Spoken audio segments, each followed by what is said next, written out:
महाराष्ट्र में देवेंद्र फडणवीस सरकार का पहला कैबिनेट विस्तार हो गया है। नागपुर राजभवन में कुल 39 नेताओं ने मंत्री पद की शपथ ली। इस बार बीजेपी के सबसे ज्यादा 19 मंत्रियों ने शपथ ली है, जबकि शिवसेना शिंदे गुट के 11, एनसीपी अजित पवार गुट के 9 मंत्रियों ने शपथ ली है। महायुति के इस बार के कैबिनेट विस्तार में कई नए चेहरों को शामिल किया गया तो कई पुराने मंत्रियों का पत्ता भी काट दिया गया।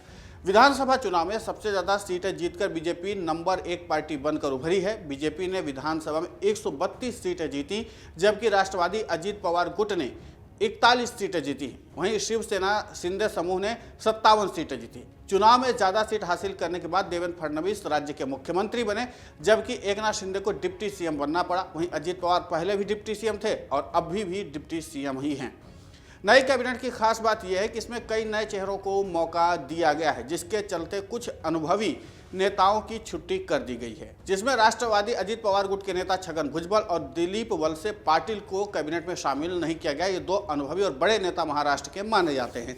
वहीं दूसरी ओर शिवसेना शिंदे गुट के नेता दीपक केसरकर भी मंत्री पद का मौका चूक गए हैं। रविंद्र चौहान के जगह को भी बीजेपी ने टेक ओवर कर लिया है। बीजेपी के कोटे से चंद्रशेखर बावनकुले, राधाकृष्ण विखे पाटिल, चंद्रकांत पाटिल, गिरीश महाजन, गणेश नाइक, मंगल प्रभात लोढ़ा, जय कुमार रावल, पंकजा मुंडे, अतुल अशोक उइके, आशीष शेलार, संजय सवकारे, नीलेश राणे, आकाश फुंडकर, माधुरी मिसाल, राज्य मंत्री के रूप में पंकज भोईर, मेघना बोर्डीकर, शिवेंद्र सिंह, राजे भोसले, गुलाबराव पाटिल, दादा भूसे, संजय राठौड़, उदय सामंत, शंभूराज देसाई, संजय शिरसाट, प्रताप सरनाइक, भरत गोगावले, प्रकाश आबिटकर। राज्य मंत्री में आशीष जायसवाल और योगेश कदम, हसन मुश्रीफ, धनंजय मुंडे, दत्तात्रेय भरणे, अदिति तटकरे, मणिकराव कोकाटे, नरहरि जिरवाल, मकरंद जाधव, बाबा साहेब पाटिल, इंद्रनील नाइक।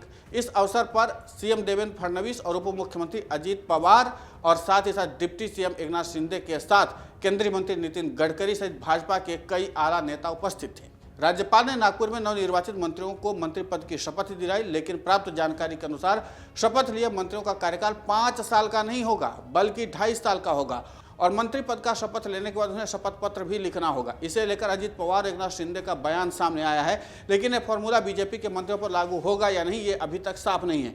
बता दें कि मंत्रिमंडल के विस्तार में कुछ नए चेहरों को मौका दिया गया तो पुराने चेहरों को दोबारा मंत्री बनाया गया है।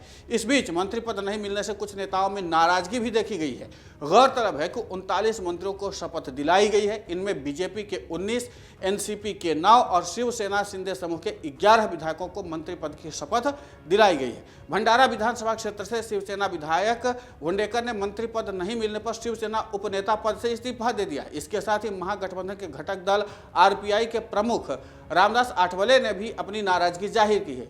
उन्होंने कहा कि हमसे एक कैबिनेट मंत्रालय और एक विधान परिषद का वादा किया गया था, हालांकि वास्तव में कुछ भी नहीं हुआ है। आठवले ने कहा कि मैं अपने पदाधिकारियों का सामना कैसे करूंगा। दूसरी ओर उप मुख्यमंत्री अजित पवार ने भी संकेत दिया है कि जिन नेताओं को मंत्री पद मिला है वो केवल 2.5 साल तक इस पद पर रह सकते हैं। उन्होंने एक पार्टी कार्यक्रम में भाषण के दौरान ये टिप्पणी की है, लेकिन बीजेपी में इस बात को लेकर के संशय है कि इस फॉर्मूले का पालन किया जाएगा या नहीं। दूसरी ओर शिवसेना के मंत्रियों से शपथ पत्र लिखवाया जाएगा। जिन नेताओं को मंत्री पद का मौका दिया गया उन्हें सिर्फ 2.5 साल के लिए मंत्री पद ही दिया जाएगा, उसके बाद मंत्रालय छोड़ना पड़ेगा।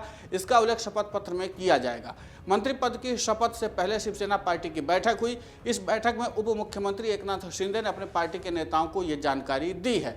अब इन सबके बीच में मंत्रियों का कार्यकाल भी घटाया गया है और कई सारी चुनौतियां भी हैं, और उन सब चुनौतियों से मुख्यमंत्री देवेंद्र फडणवीस कैसे आगे बढ़ेंगे और साथ ही साथ दोनों डिप्टी सीएम यानी एकनाथ शिंदे और अजित पवार कैसे पार पाएंगे, ये सब कुछ देखना दिलचस्प होगा, क्योंकि जाहिर सी बात है कि जिनका नाम मंत्री पद से कटा है असंतोष तो होगा ही।